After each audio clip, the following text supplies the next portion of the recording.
આમ આદમી પાર્ટીની પત્રકાર પરિષદમાં આપ સૌ પત્રકાર બંધુઓનું સ્વાગત છે।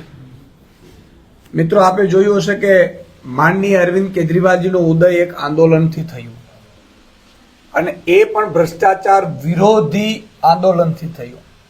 જે રીતે ચારે બાજુ લૂંટ ચાલતી હતી, જેને લઈને માનનીય અરવિંદ કેજરીવાલજીએ ઈમાનદાર નેતા આવી અને રાજનીતિમાં કઈ રીતે કરી શકે એના બેઝ ઉપર અરવિંદ કેજરીવાલજી ચાલ્યા અને એમણે દિલ્હીમાં સત્તા પહેલી વખત જ્યારે મળી ટેકાની સરકારમાં, ત્યારે માનનીય અરવિંદ કેજરીવાલજી 49 દિવસમાં એવું કામ કર્યું કે બીજી વખત ચૂંટણી આવી 6 મહિના પછી, એટલે 70 માંથી 67 સીટ દિલ્હીની જનતાએ જીતાડી અને ઈમાનદાર રાજનીતિને આખા દેશમાં પ્રસ્થાપિત કરી। અને માનનીય અરવિંદ કેજરીવાલજી એક ઈમાનદાર નેતા છે, ઈમાનદારીથી કામ કરે છે અને એટલા માટે વીજળી ફ્રી આપી શકતા હતા, પાણી ફ્રી આપી શકતા હતા, આખું વ્યવસ્થા તંત્ર સુધારી શકતા હતા। દિલ્હી એલજીના અંડરમાં અડધું હોવા છતાં પણ માનનીય અરવિંદ કેજરીવાલજી એવા કામ કરીને બતાવ્યા કે જે દુનિયામાં, દેશ અને દુનિયામાં એની ચર્ચા થઈ। આખા દેશમાં આમ આદમી પાર્ટીનો ડંકો વાગવા માંડ્યો ને, જમ્મુ કાશ્મીરથી માંડીને કેરેલા સુધી અને પશ્ચિમ બંગાળથી માંડી અને ગુજરાત સુધી, પંજાબ સુધી આમ આદમી પાર્ટીને બધા શું સ્વીકારતા થયા। ત્યારે માનનીય અરવિંદ કેજરીવાલજીની ઈમાનદારી ઉપર ડેન્ટ કરવા માટે, એનો જે મૂળ હતું કે ઈમાનદારીથી જે રાજનીતિ કરે છે, પ્રજાને એના ટેક્સના પરત રૂપિયા આપી શકે છે સેવા રૂપે, એને ઉપર હુમલો કરવા માટે ભાજપે ઈડીના હથિયાર તરીકે ઉપયોગ કર્યો। જે રીતે આજે ગઈકાલે ન્યાયાલયનો જે ચુકાદો આવ્યો છે, માનનીય અરવિંદ કેજરીવાલજીને બેઈમાન ચિતરીને ઈડી જે રીતે હેરાન પરેશાન કરતી હતી, ખોટા કેસો કરતી હતી ભાજપના ઈશારે, એનો પર્દાફાશ થઈ ચૂક્યો છે। માનનીય અરવિંદ કેજરીવાલજી એમાં આપણે ગઈકાલે ન્યાયાલયનો જે ચુકાદો આવ્યો છે એમાં નિર્દોષ જાહેર થયા છે। એનો અર્થ એ થયો કે માનનીય અરવિંદ કેજરીવાલજીની ઈમાનદારી અકબંધ છે, અકબંધ રહેશે।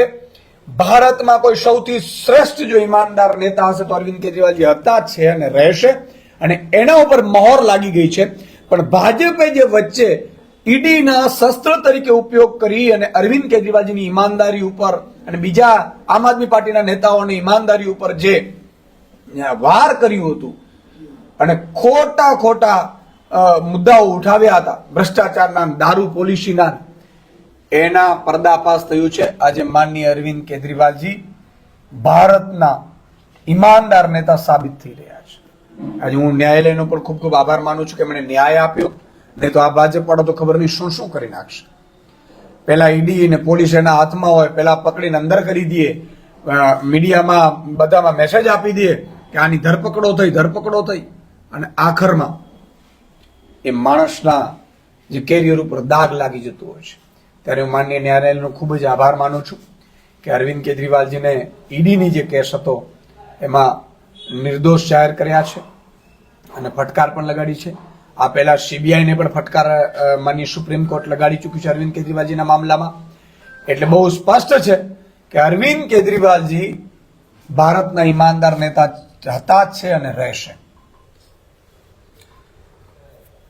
એક બીજો મુદ્દો છે મિત્રો, ગુજરાતમાં આપ છેલ્લા ઘણા સમયથી આપ જોઈ રહ્યા હશો કે મરજી પડે ત્યારે મેલ આવે કે તમને સ્કૂલથી બોમ્બથી ઉડાડી દેશું, હોસ્પિટલ બોમ્બથી ઉડાડી દેશું, હાઈકોર્ટ બોમ્બથી ઉડાડી શકશું। આ થઈ શું રહ્યું છે? આપણે સરકાર ચલાવીએ છીએ કે ઘાસ કાપવાનું મશીન ચલાવીએ છીએ કે સર્કસ ચલાવીએ છીએ? આજે અત્યારે મને ખબર પડી છે, મેસેજો આવ્યા મીડિયા થ્રુ, મીડિયામાં અત્યારે ચાલી રહ્યું છે કે ફરીથી સારી સ્કૂલોમાં બોમ્બથી ઉડાડી દેવાની ધમકીઓ મળી રહી છે, મેલ મળી રહ્યા છે। કોઈ પકડાઈ નથી રહ્યું, એવું કોઈ મેલ મળી રહ્યા છે। આજે વાલીઓ કેટલા ચિંતિત છે। આજે હું પણ દીકરાઓનો વાલી છું, હું પરિવાર લઈને બેઠો છું, મને પણ ચિંતા થાય છે। નરેન્દ્ર મોદીએ પણ ચિંતા કરવી જોઈએ। આ સ્કૂલને ઉડાડી દેશું ને, આ ઉડાડી દેશું ને। મને લાગે છે કે કાયદો અને વ્યવસ્થામાં ગુજરાતને આ ભાજપે તળિયે બેસાડી દીધું છે। આ પેલા યુપી બિહારની જે હાલત હતી એના કરતા પણ બદતર હાલત ગુજરાતની અત્યારે કાયદો વ્યવસ્થામાં થઈ ગઈ છે.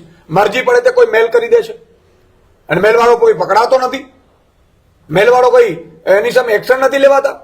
આજે વાલીઓ ચિંતિત છે, બાળકો ચિંતિત છે. મરજી પડે ત્યારે સ્કૂલોમાં મેલ આવે એટલે પછી વાલીઓની અને બાળકોને ચિંતા થાય છે.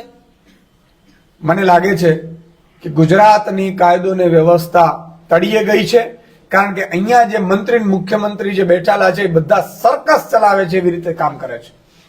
જાણે કે પોતાના ઘર ભરવા હોય ભ્રષ્ટાચાર કરીને કે ભાઈ ટૂંક સમય છે હવે આપણી પાસે, જેટલો લૂંટાય એટલો ગુજરાત લૂંટી લ્યો, હપ્તા રાજ કરો, ડ્રગ્સ કરો.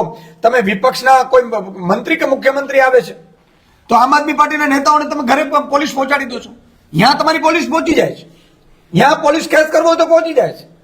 કોઈ મુદ્દા ઉઠાવે હળદરવા કાંડમાં ખેડૂતોનો અવાજ ઉઠાવે તો એને જેલમાં નાખી દેવા છે, એમાં તમારી પોલીસની કામગીરી કરે છે.